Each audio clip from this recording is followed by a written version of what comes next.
Hello, welcome to the new video The Love of Milim and Rimuru by BenGrem1234. Chapter 34. Reaction of Dwargo and Thalion. We see somebody covered from head to toe in black ninja clothing rushing back from the Jura forest by jumping from trees to trees. The only distinctive features about the person is her extraordinary large breasts, which were bouncing as she is jumping from tree to tree in a hurry. The direction the person is going is the direction of the kingdom of Dwargo. I need to hurry and bring this report back to my king. He has to know what is happening, the person said as she continued to jump. Just then, the person felt an arrow approaching her at an incredible speed. She narrowly dodged the arrow as she fell down from the tree she was jumping from. She landed on the ground and looked up, only to see that she was surrounded by about 20 bandits. Some of the bandits were standing on the trees that surrounds her, while some were standing on the ground surrounding her. One of the bandits on the ground that appeared to be the leader stepped forward. "Well, boys, looks like we made quite the catch today."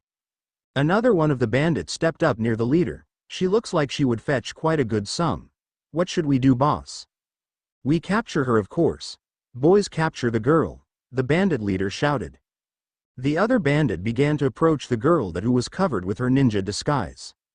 The girl drew two ninja swords and held them in both of her hands. The bandits hesitated, but continued to approach. They believed that they could overwhelm her with their numbers. "No matter what happens, I will deliver this report to my king," the girl said to herself. And the fight began.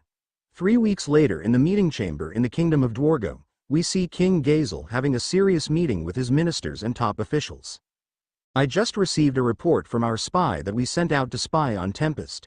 It seems she ran into some trouble on her way back and took 3 weeks to recover. But she has finally returned and has delivered her report to me," Gazel said to those present in the meeting room. "What did her report say, my king?" Dolph, who was the leader of the Pegasus Knight, asked. "The situation is dire. A great threat has been revived," Gazel told them. "Can you elaborate, my king?" Vaughn, one of the ministers, asked. Gazel sighed before he began. "To start with, the rumor about Demon Lord Rimuru ascending to a true dragon is correct. Furthermore, the kingdom of Tempest was attacked by the Holy Knights led by Hinata Sakaguchi the Saint and lost. It was an overwhelming defeat for them, and it was said that Demon Lord Rimuru was challenged by Hinata and won with less difficulty." The room was silent after hearing such news. To think that Hinata the Saint, who was the pride of humanity, would lose to the new Demon Lord Rimuru. "Forgive me for speaking out of line, my king, but doesn't this mean that Demon Lord Rimuru is now stronger than you?" Dolph asked. "Watch your mouth. Do not speak such blasphemy in this room," Lady Jane, the old woman who was the advisor to King Gazel and the kingdom's arch-wizard, rebuked. "Please forgive me for speaking out of line," Dolph immediately apologized. Gazel could not blame him for asking that. He has spied on Hinata and has more or less gauged that she was on his level. If both of them were to fight, he has no idea who would come out on top. So it was only natural that if Rimuru defeated her in an overwhelming victory, then he wouldn't stand a chance against Rimuru. That was the undeniable truth. To think that Rimuru would surpass him to this extent is just unbelievable. Regardless of things, we can conclude that this is an undeniable truth. "My agent was the one who brought back the report after all," Henrietta, the leader of the spy network in Dwargo, said. "Was your agent able to see the fight between the two?" Lady Jane asked. "She couldn't see quite well due to all the chaos and confusion, but she was able to witness the conclusion of the fight, which is the defeat of Hinata the Saint by the hands of Demon Lord Rimuru," Henrietta said. "Well, it's no surprise to me. Given that the kingdom of Lubelius, who were human supremacist blockheads, has all of a sudden changed their doctrine and have now opened a diplomatic relationship with the kingdom of Tempest. It is safe to assume that the report was accurate," Gazel said to them. "In that case, what do we do, my king?" Dolph asked. "The situation is bad, but that is hardly what concerns me. What concerns me are two things. One is the engagement celebration between Demon Lord Rimuru and Demon Lord Milim Nava that will be held next week. The other is the powerful entity that was reported to have matched Demon Lord Rimuru in power," Gazel told them. That was his greatest concern. He can pretty much guess how powerful Rimuru is by now, and if someone was able to match him in strength, then this world might be doomed. The others kept quiet after understanding the gravity of the situation. Jane spoke after some time. Do we know the identity of this new threat? She asked. Well, our spy reported that she could not identify the being except that it was a female. She said that some kind of mental magic was used to block the being's face from anyone who tries to look at her face. Our spy couldn't get a grasp of her powers because it seems endless, but she was able to confirm that she was exuding the same amount of force as Demon Lord Rimuru. Gazel explained to them.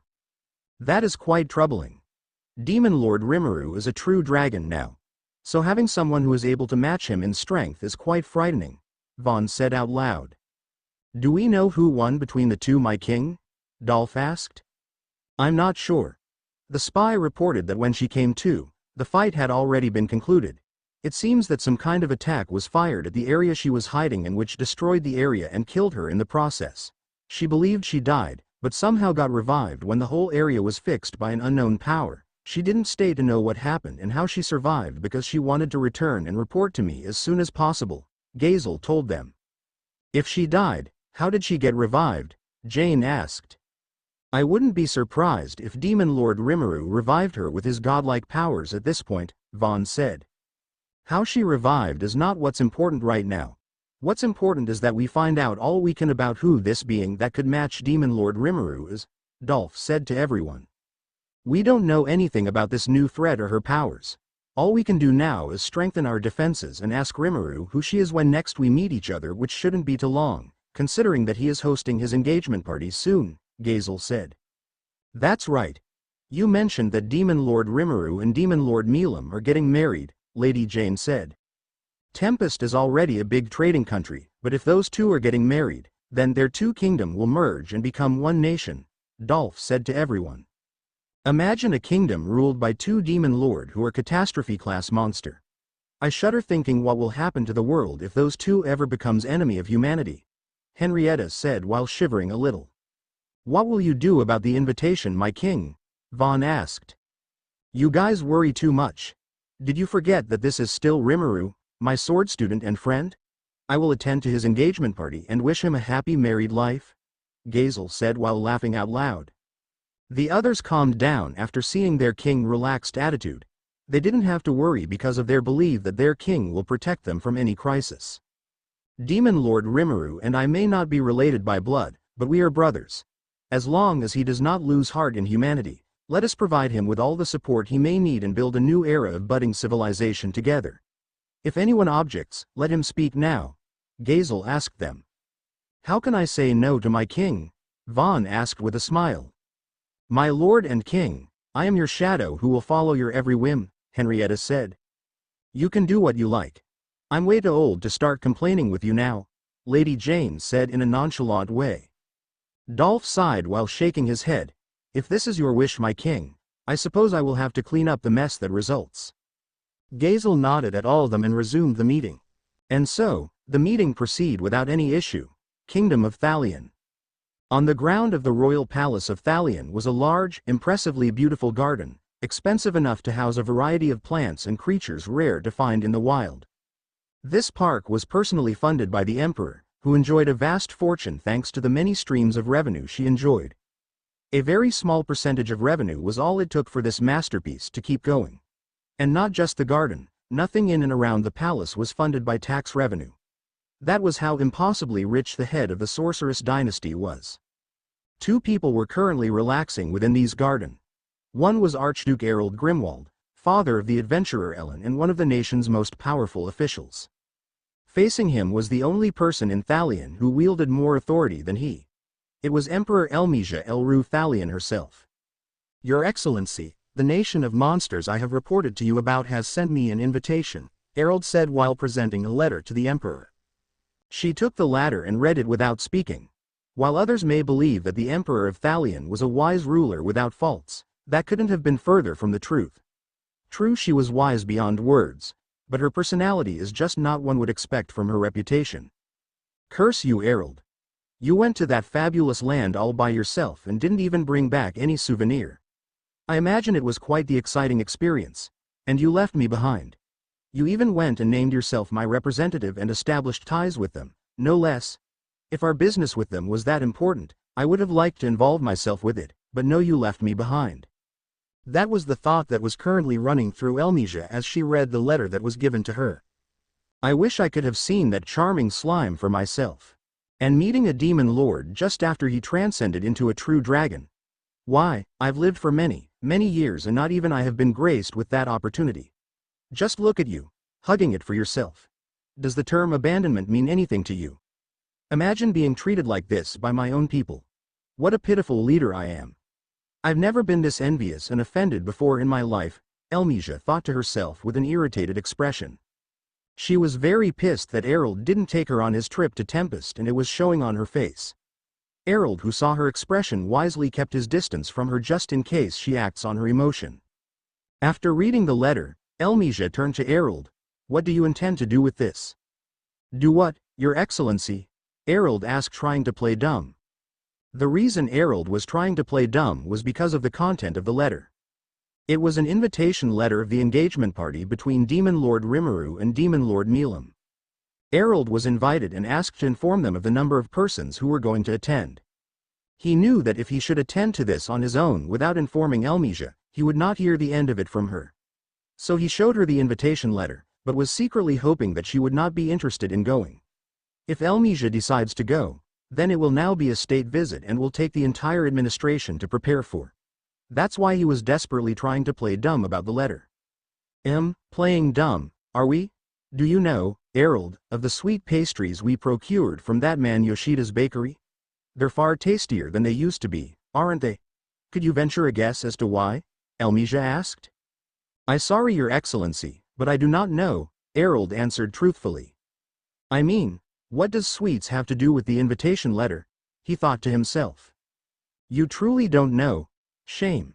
Yoshida, it seems, has found a new source for his ingredients. It allowed him to greatly expand the diversity of his wares, and the quality of his work has improved to match. In exchange of monetary support, he's been willing to send supply of his goods to us, Elmisia explained to him. I don't see what this has to do with anything, Errol said what was on his mind. It's that what you think. Just so you know, I recently invited Yoshida here once. Ellen, you see, brought along the most tremendous cake I've ever had. I was hoping I could have him become the Empire's official dessert specialist, but he turned me down. No matter how much money I stacked on the table, Yoshida refused to come here, Elmisia said with a disappointed voice. Wait, Your Excellency. What do you mean that Ellie brought you a delicious cake? Errol asked. Oh, you don't know? She has been coming here for our regular tea parties, Elmisia told him. Errol didn't even know where to begin to comment on this. That's not important right now. What's important is that I have obtained some rather useful information, Elmisia told him. Which is? Errol asked. Well, of all the places, it turns out that this baker is seriously considering a move to the nation of monsters. And if that is true, then I must attend to this invitation to confirm why he would go to a new nation instead of coming to our own, don't you think? Elmisia said to him. Errol sighed. Does that mean that you are accepting the invitation? Of course, I too would like to visit this nation of monsters. I also want to confirm what that huge power we felt coming from their city was, Elmisia explained to him. Errol wanted to object, but he was not stupid enough to try and argue with his leader. He had made a vow a long time ago that he would protect her even at the cost of his own life. If she was to encounter any dangers in the Kingdom of Tempest, he would do whatever is necessary to ensure her safety. You worry too much, Errol, Elmisia said to him. Why, Your Excellency? No matter what happens, nothing can harm me. You should know this better than anyone. After all, you know what my powers are, right? Elmisia asked him. Errol sighed. That's true. Good. Glad that you were reminded. Now then, send back words to Tempest and tell them that Thalion accepts their invitation, Elmisia told him.